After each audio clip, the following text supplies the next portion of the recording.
नमस्कार व्यूअर्स, आपका स्वागत है मेरे YouTube चैनल स्टडी रेस्टफुली पर। आज हम बात करने वाले हैं एक ऐसी कहानी की जहां अमीरी चमकती जरूर है लेकिन दिल की सच्चाई बहुत जल्दी खुल जाती है। यह कहानी है कैथरीन मैन्सफील्ड की ए कप ऑफ टी।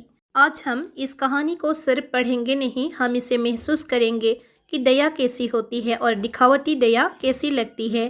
तो चलिए शुरू करते हैं ए कप ऑफ टी की असली कहानी।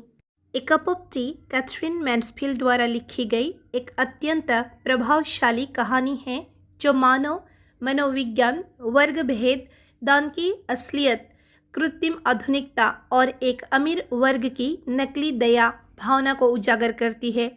कहानी की मुख्य पात्र रोजमेरी फेल है। वह बहुत अमीर, आधुनिक, फैशनेबल, कल्चर्ड और हाई क्लास सोसाइटी से ताल्लुक़ रखने वाली महिला है। वह एक सुंदर आलीशान मकान में रहती है जहां महंगी कलाकृतियां, सजावटी वस्तुएं और रेयर एंटिक सामान उसके स्टेटस और वेल्थ को दर्शाते हैं।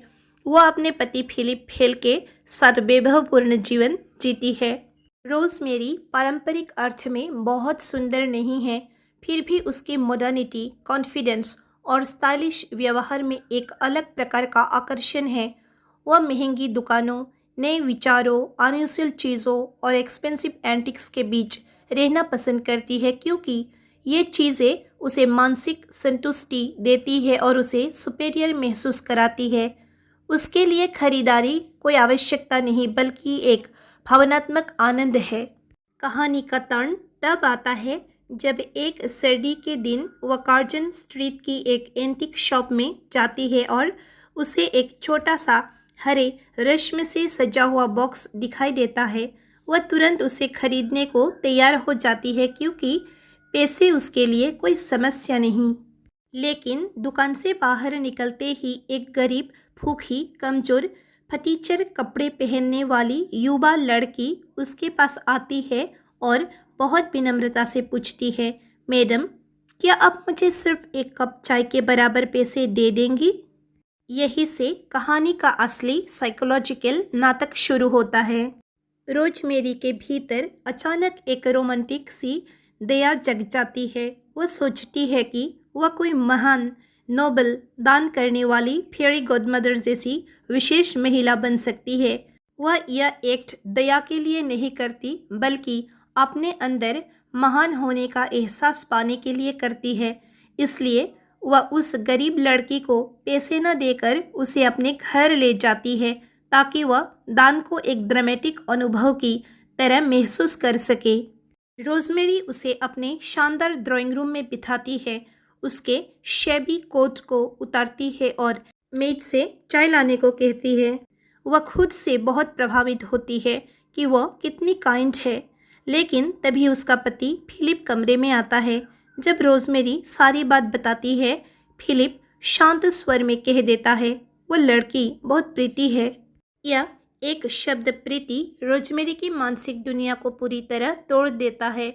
उसकी आर्टिफिशियल चैरिटी तुरंत इवापोरेट हो जाती है। उसकी इनसिक्योरिटी और जेलासी अचानक जग जाती है।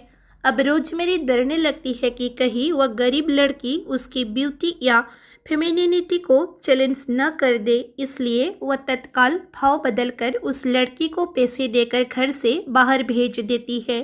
यानी उसकी दया सच्ची नहीं थी, वह सिर्फ सेल्फ सेटिस्फेक्शन थी। उसके लिए गरीब लड़की कोई इंसान नहीं बल्कि एक इमोशन एक्सपेरिमेंट थी। लड़की के जाते ही रोजमेरी अपने पति के पास जाती है और घबराकर पूछती है, क्या मैं सुंदर हूँ? फिलिप उसे रीअश्योर करता है और फिर रोजमेरी उसी एंटीक ग्रीन लाइन्ड बॉक्स की बात करने लगती है क्योंकि अब उसे अपनी वोंडेड ईगो को पैसों से भरना है। कहानी दिखाती है कि अमीर वर्ग की चैरिटी अक्सर रियल ह्यूमैनिटी नहीं होती बल्कि सिर्फ सेल्फ एंटरटेनमेंट होती है। पॉवर्टी रोजमेरी को अंदर से टच नहीं करती। एक शब्द प्रिटी उसकी नकली दया को खत्म कर देता है। यह स्टोरी अपर क्लास सोसाइटी की हलो मॉरल वैल्यूज़ को चीर कर रख देती है। और इस तरह कैथरीन मैन्सफील्ड की कहानी ए कप ऑफ टी हमें एक गहरी बात सिखाती है। कभी कभी इंसान दया दिखाने के लिए दया नहीं करता बल्कि अपने आप को अच्छा महसूस कराने के लिए करता है। रोजमेरी फिल बाहर से अमीर थी, सुंदर थी, सब कुछ था, पर उसके दिल में एक ही कमी थी, सच्ची इंसानियत की। वह एक पल में फेरी गॉडमदर बन गई और अगले ही पल में सिर्फ एक इनसिक्योर इंसान। याद रहे, दयालुता तभी सुंदर लगती है जब वह दिल से निकले, दिखावों से नहीं। अगर ये वीडियो आपको थोड़ा सा भी सोचने पर मजबूर करे, वीडियो को लाइक, कमेंट, शेयर जरूर करना। मिलते हैं अगले वीडियो में। Thank you for watching.